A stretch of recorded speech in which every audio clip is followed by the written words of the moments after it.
بسم الرحمن الرحیم۔ حکیم الامت حضرت مولانا اشرف علی تھانوی رحمۃ اللہ علیہ فرماتے ہیں کہ میں تمہیں لذیذ اور راحت والی زندگی کا ایک نسخہ بتاتا ہوں۔ اگر تم اس نسخہ پر عمل کر لو گے تو پھر انشاءاللہ کسی کی طرف سے دل میں کوئی شکوہ شکایت اور گلہ پیدا نہیں ہوگا۔ وہ یہ ہے کہ دل میں یہ سوچ لو کہ یہ دنیا خراب چیز ہے اور اس کی اصل وجہ ہی تکلیف پہنچانے کے لیے ہے، لہذا اگر مجھے کسی انسان یا جانور سے تکلیف پہنچتی ہے تو یہ تکلیف پہنچنا دنیا کی تخلیق فطرت کے عین مطابق ہے، اور اگر دنیا میں کسی کی طرف سے تمہیں اچائی پہنچے تو اس پر تمہیں تعجب کرنا چاہیے اور اس پر اللہ تعالیٰ کا شکر ادا کرنا چاہیے۔ لہذا دنیا میں کسی بھی اپنے ملنے جلنے والے سے،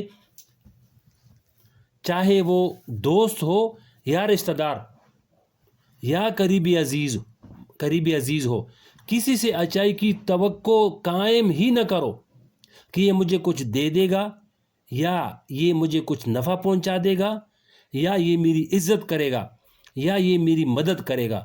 کسی بھی مخلوق سے کسی بھی قسم کی توقع قائم نہ کرو، اور جب کسی مخلوق سے نفع کی کوئی توقع نہیں ہوگی، پھر اگر کسی مخلوق نے کوئی فائدہ پہنچا دیا اور تمہارے ساتھ اچھا سلوک کر لیا تو اس سے تمہیں خوشی ہوگی، اس پر اللہ تعالیٰ کا شکر ادا کرو گے کہ یا اللہ آپ نے اپنے فضل سے اس کے دل میں یہ بات ڈال دی ہے، آپ نے اس کے دل میں یہ بات ڈال دی جس کے نتیجے میں اس نے میرے ساتھ اچھا سلوک کیا۔ اور اگر کسی مخلوق نے تمہارے ساتھ بدسلوکی کی تو اس سے تمہیں تکلیف نہیں ہوگی، کیونکہ پہلے ہی سے اس سے کوئی اچائی کی توقع آپ نے رکھی ہی نہیں تھی۔ دیکھیے، اگر کوئی دشمن تمہیں کوئی تکلیف پہنچائے تو اس سے تمہیں کوئی شکایت ہوتی ہے؟ نہیں ہوتی۔ وہ اس لیے نہیں ہوتی کہ وہ تو دشمن ہے، کیونکہ وہ تو دشمن ہی ہے، اس کا کام ہی تکلیف پہنچانا ہے، اس لیے اس کی تکلیف پہنچانے سے زیادہ صدمہ اور رنجش نہیں ہوتی، شکوہ اور گلہ نہیں ہوتا۔ شکوہ اس وقت ہوتا ہے کہ جب کسی سے اچائی کی توقع تھی لیکن اس نے برائی کر لی۔ اس لیے حضرت تھانوی رحمۃ اللہ علیہ فرماتے ہیں کہ ساری مخلوق سے توقع مٹا دو، صرف ایک ذات سے توقع رکھو۔ توقع تو صرف ایک ذات سے قائم کرنی چاہیے، اسی سے مانگو، اسی سے توقع رکھو، اسی سے امید رکھو، باقی ساری دنیا سے امیدیں قطع کر دو، صرف اللہ جل جلالہ سے امیدیں وابستہ کر لو۔ چنانچہ حضور اقدس صلی اللہ علیہ وسلم یہ دعا مانگا کرتے تھے: اے اللہ میرے دل میں اپنی امید ڈال دیجئے، اے اللہ میرے دل میں اپنی امید ڈال دیجئے اور میری امیدیں اپنے سوا ہر ایک مخلوق سے ختم کر دیجئے۔ یہ دعا مانگا کرو، اور جب انسان کے اندر تواضع ہوگی تو وہ اپنا حق دوسروں پر نہیں سمجھے گا کہ میرا کوئی حق دوسرے کے ذمے ہے، بلکہ وہ تو یہ سمجھے گا کہ میں تو اللہ کا بندہ ہوں، میرا کوئی مقام اور کوئی درجہ نہیں، اللہ تعالیٰ جو معاملہ میرے ساتھ فرمائیں گے میں اس پر راضی ہوں۔ جب دل میں یہ تواضع پیدا ہوگی تو دوسرے سے توقع بھی قائم نہیں ہوگی، جب توقع نہیں ہوگی تو پھر دوسرے سے شکوہ شکایت بھی نہیں ہوگی، اور جب شکوہ نہیں ہوگا تو جھگڑا بھی پیدا نہیں ہوگا۔ لہذا اتفاق اور اتحاد کی پہلی بنیاد تواضع ہے، اور اتحاد کی دوسری بنیاد ایثار ہے۔ اتفاق اور اتحاد کی دوسری بنیاد ایثار ہے، یعنی مخلوق خدا کے ساتھ ایثار کا رویہ اختیار کرو۔ ایثار کے معنی یہ ہیں کہ دل میں یہ جذبہ ہو کہ میں اپنی راحت کی قربانی دے دوں، یعنی اپنے راحت کو قربان کر دوں اور اپنے مسلمان بھائی کو راحت پہنچا دوں۔ میں خود تکلیف اٹھا لوں لیکن اپنے مسلمان بھائی کو تکلیف سے بچا لوں، خود نقصان اٹھا لوں لیکن اپنے مسلمان بھائی کو نفع پہنچاؤں۔ یہ ایثار کا جذبہ اپنے اندر پیدا کر لو۔ اپنا نقصان کر لینا منظور ہے، یہ ایک شعر کا ترجمہ لکھا ہے، فرمایا کہ اپنا نقصان کر لینا منظور ہے لیکن اوروں کا نقصان منظور نہیں۔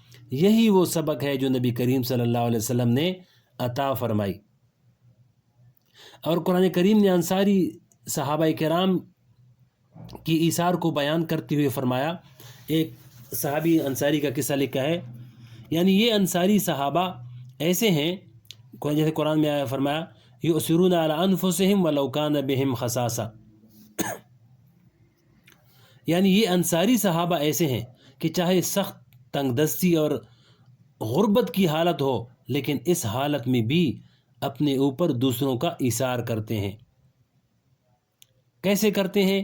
ایک مرتبہ حضور پاک علیہ السلام کی خدمت میں کچھ مسافر آ گئے جو تنگ دست تھے۔ ایسے موقع پر حضور پاک علیہ السلام صحابہ کرام سے فرماتے کہ کچھ مہمان باہر سے آ گئے ہیں جو تنگ دست ہیں، لہذا جن کو طاقت حاصل ہو، استطاعت ہو، وہ اپنے ساتھ مہمان کو لے جائیں اور ان کے کھانے کا بندوبست کر دیں۔ چنانچہ اس موقع پر یہ ارشاد سن کر ایک انصاری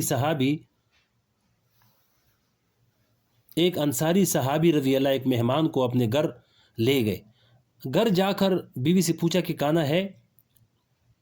مہمان آئے ہیں۔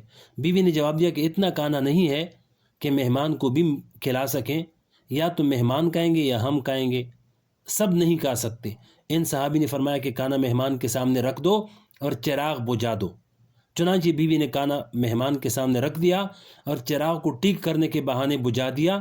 ان صحابی نے مہمان سے کہا کہ کھانا کھائیے۔ مہمان نے کھانا شروع کیا اور یہ صحابی ان کے ساتھ بیٹھ گئے، لیکن کھانا نہیں کھایا، بلکہ اپنا خالی ہاتھ کھانے تک لے جاتے اور منہ تک لاتے تاکہ مہمان یہ سمجھے کہ کھانا کھا رہے ہیں، حقیقت میں وہ خالی ہاتھ چلا رہے تھے۔ چنانچہ میاں بیوی اور بچوں نے رات بھوک میں گزاری اور مہمان کو کھانا کھلا دیا۔ اللہ تعالیٰ کو ان کا یہ انداز اتنا پسند آیا کہ قرآن کریم میں اس کا بیان فرما دیا۔ وَيُؤْثِرُونَ عَلَىٰ أَنفُسِهِمْ وَلَوْ كَانَ بِهِمْ خَصَاصَةٌ، یہ وہ لوگ ہیں جو اپنی ذات پر دوسروں کو ترجیح دیتے ہیں، چاہے خود ان پر تنگ دستی کی حالت ہو، خود بھوکا رہنا گوارا کر لیا، لیکن دوسرے کو راحت پہنچا دی اور اس کو کھانا کھلا دیا۔ یہ ہے ایثار۔ لہذا ایثار یہ ہے کہ اپنے اوپر تھوڑی سی تکلیف برداشت کر لے، لیکن اپنے مسلمان بھائی کا دل خوش کر دے۔ یاد رکھیے، جس کو اللہ تعالیٰ یہ صفت عطا فرماتے ہیں، اس کو ایمان کی ایسی حلاوت عطا فرماتے ہیں کہ دنیا کی ساری حلاوتیں اس کے سامنے ہیچ ہیں۔ جب انسان اپنی ذات پر تنگی برداشت کر کے دوسرے مسلمان بھائی کو خوش کرتا ہے اور اس کے چہرے پر مسکراہٹ لاتا ہے، تو اس کی جو لذت ہے، اس کے آگے دنیا کی ساری لذتیں ہیچ ہیں، کچھ بھی نہیں ہیں۔ یہ دنیا معلوم نہیں کتنے دن کی ہے، پتہ نہیں کب بلاوا آ جائے، کب موت آ جائے، بیٹھے بیٹھے آدمی رخصت ہو جاتا ہے۔ اس لیے ایثار پیدا کرو۔ جب ایثار پیدا ہو جاتا ہے تو اللہ تعالیٰ اس کی برکت سے دلوں میں محبتیں پیدا فرما دیتے ہیں اور ایثار کرنے والے کو اپنی نعمتوں سے نوازتے ہیں۔ آگے ایک شخص کی مغفرت کا واقعہ لکھا ہے، اس کو انشاءاللہ اگلی ویڈیو میں سنائیں گے۔